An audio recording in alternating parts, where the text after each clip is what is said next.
Kita buka informasi pertama di Kompas Siang. Aksi bela Palestina kembali digelar di Jakarta. Massa mendesak Israel menghentikan serangan kepada warga Palestina yang telah menyasar ke kamp pengungsian Rafah. Sejak Sabtu pagi, aksi bela Palestina digelar dengan melakukan long march dari patung kuda Monas menuju Kedutaan Besar Amerika Serikat. Dalam aksinya, mereka menyuarakan kecaman terhadap agresi militer Israel terhadap Palestina yang tak kunjung selesai. Selain itu, massa juga menuntut Israel dan Amerika Serikat menghentikan pembantaian terhadap warga Palestina. Massa melihat sudah terjadi aksi genosida terhadap warga Palestina. Diharapkan aksi ini dapat mendorong warga Indonesia untuk tidak berhenti menyuarakan kepentingan kemanusiaan.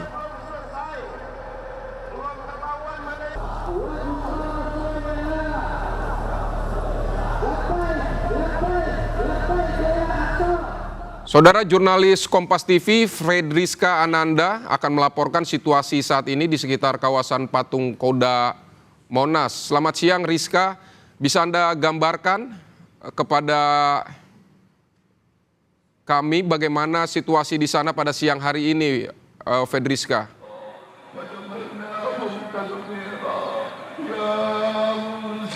Ya, Vidi dan juga saudara, pada pagi hari ini, maksud kami sejak tadi pagi, ini aksi bela Palestina ini kembali dilakukan oleh berbagai masyarakat Indonesia, memang simpati apa yang terjadi di Palestina. Dan pada pagi hari ini, pada siang ini maksud kami, aksi bela Palestina yang dilaksanakan pada hari ini menuntut Amerika untuk menghentikan dukungannya terhadap Israel yang terus membombardir Palestina, di mana kita ketahui sudah 245 hari Palestina diserang oleh Israel dan dinilai begitu ya Amerika ini memberikan dukungan kepada Israel. Langsung saja sudah bersama kami ini dari juru bicara aksi pada pagi ini bersama kami Mas Chandra. Mas Chandra, boleh minta waktunya sebentar. Mas, ini kan aksi bela Palestina begitu ya, sudah berkali-kali dilaksanakan, namun kan tampaknya dari Amerika ini dalam hak vetonya di PBB ini belum juga berpihak begitu kepada Palestina. Apa yang sebetulnya menjadi tuntutan dari masa aksi pada hari ini, Mas? Tuntutan kita yang pertama adalah mendorong agar negara-negara Muslim itu mengirimkan militer, mengirimkan tentaranya untuk dikirim ke Palestina. Tetapi misinya bukan perdamaian, bukan penjaga perdamaian, tetapi misinya adalah mengusir Israel dari wilayah Palestina. Setelah mengusir, kemudian menangkapi para pemimpinnya. Kemudian yang ketiga, kita meminta agar negara-negara itu kemudian bersuara dan menyatakan Israel sebagai sebuah negara yang illegal state. Kenapa dinyatakan ilegal? Karena dia berdiri di atas tanah milik orang lain. Bayangkan misalnya penjajah Belanda datang ke negara kita, lalu Belanda mengatakan kita bagi dua aja negara ini, sebagian Indonesia, sebagian Belanda. Tentu saja secara logika tidak dapat diterima logika itu. Oleh karena itu kita menuntut agar kemudian dikirim militer, usir penjajah itu, kemudian tangkapi para pejabatnya dan dinyatakan Israel sebagai negara yang tidak sah dan dikeluarkan dari PBB. Itu kemudian kita ingin minta. Artinya sudah harus tegas begitu ya Mas ya. Mas, ini kan juga kemudian aksi bela Palestina ini tidak hanya dari organisasi Muslim Indonesia yang juga menyuarakan dukungan terhadap Palestina. Namun tetap saja begitu ya, serangan kepada Palestina ini tetap digencarkan oleh Israel. Jadi sebetulnya dari masa aksi pada hari ini apa yang sebetulnya diharapkan, terutama kan kita ketahui juga banyak wanita dan juga anak-anak yang menjadi korban. Iya, kita mengangkat opini ini agar dunia kemudian menaruh perhatian.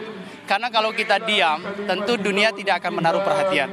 Maka kami juga berterima kasih pada mahasiswa di Amerika, di Eropa. Mereka berisik, mereka berbicara dengan sesuai kemampuannya.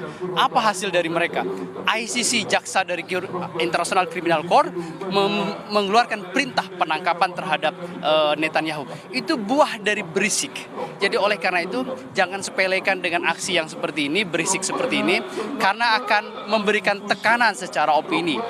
Itu yang kemudian kita harapkan dari agenda ini. Mas, kemudian kan kita juga ketahui bahwa pada hari ini kalau saya perhatikan ini kan dari organisasi Muslim Indonesia ini kan mayoritas laki-laki, Mas. Kalau misalkan pada pekan lalu aksi solidaritas ini mayoritas dari perempuan. Ada isu yang berbeda nggak, Mas, yang ingin dibawa selain dari masa-masa aksi yang lainnya? Sebetulnya isunya tetap sama. Opini yang diambil berkaitan dengan Palestina, berkaitan dengan jumlah perempuan lebih sedikit. Memang kan ini adalah masih hari sekolah ya sebetulnya. Karena kan orang tua juga mungkin masih ada yang mengantar anaknya sekolah dan segala macam. Kecuali yang mereka libur sekolah. Jadi memang tidak ada penghususan baik laki-laki maupun perempuan. Sebetulnya itu saja. Itu. Jadi opini tetap sama berkaitan dengan Palestina. Itu yang kemudian kita lakukan. Oke, terima kasih banyak Mas atas waktunya. Nah, saudara, sebetulnya aksi solidaritas mendukung Palestina ini bukan pertama kalinya terjadi di depan Kedutaan Besar Amerika. Tepat pada pekan lalu saya juga meliput begitu ya bagaimana kemudian masa aksi dari organisasi lain ini juga menyuarakan seruan untuk mendukung Palestina, menghentikan gencaran yang dilakukan oleh Israel. Kalau misalkan pada pekan itu adalah isunya membela perempuan, di mana kita ketahui bahwa ribuan perempuan dan anak menjadi korban dari warga Palestina atas gencaran serangan yang dilaksanakan oleh Israel. Namun pada hari ini lebih universal begitu ya. Dan kemudian tadi kalau misalkan kami pantau juga, Vidi dan juga saudara, pada pagi sejak tadi pagi ini aksi dilaksanakan sejak pukul 7.30 dan informasinya akan selesai pada pukul 11. Dan kalau misalkan kami pantau saat ini dari masa aksi ini sedang melakukan doa bersama sebelum akhirnya menutup aksi pada pagi hari ini. Vidi. Baik, Fedriska Ananda, terima kasih untuk laporan Anda. Saudara, kita